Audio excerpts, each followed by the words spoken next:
Japan టూర్లో ఉన్న CM Revanth Reddy మరో కీలక ఒప్పందం చేసుకున్నారు. హైదరాబాద్లో ఎకో టౌన్ ఏర్పాటుకు జపాన్ సంస్థలతో తెలంగాణ ఒప్పందం చేసుకుంది.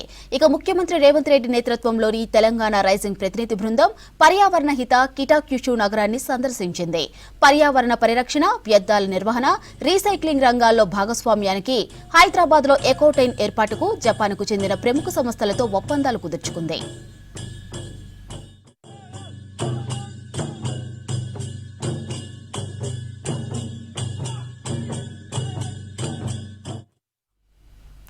ఈ X research institute, P9 LLC, Nippon steel engineering, new chemical trading, Amita holding సంస్థలతో తెలంగాణ ప్రభుత్వం ఒప్పందాలు కుదుర్చుకుంది.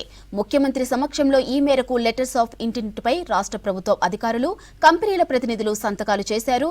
ఇక కిటాక్యుషు మాదిరిగా హైదరాబాద్ను శుభ్రమైన సుస్థిర నగరంగా తీర్చిదిద్దే దిశగా ఈ ఒప్పందాలు కుదిరాయి.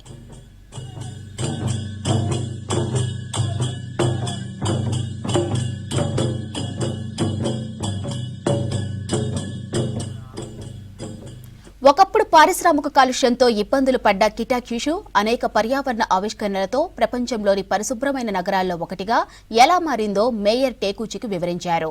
తమ అనుభవాలు, సాంకేతిక పరిజ్ఞానం తెలంగాణతో పంచుకోవాలని ఆయన ఆసక్తి వ్యక్తం చేశారు. ఇక ఆయన ప్రతిపాదనపై ముఖ్యమంత్రి సానుకూలంగా స్పందించారు.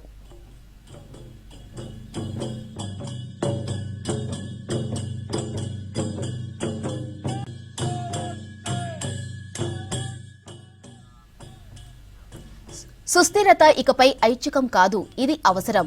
అభివృద్ధి, ఉపాధి, సంపద సృష్టికి అవకాశాలు కల్పించడమే కాకుండా పర్యావరణ పరిరక్షణపై ప్రభుత్వం దృఢంగా కట్టుబడి ఉందని అన్నారు ముఖ్యమంత్రి రేవంత్ రెడ్డి.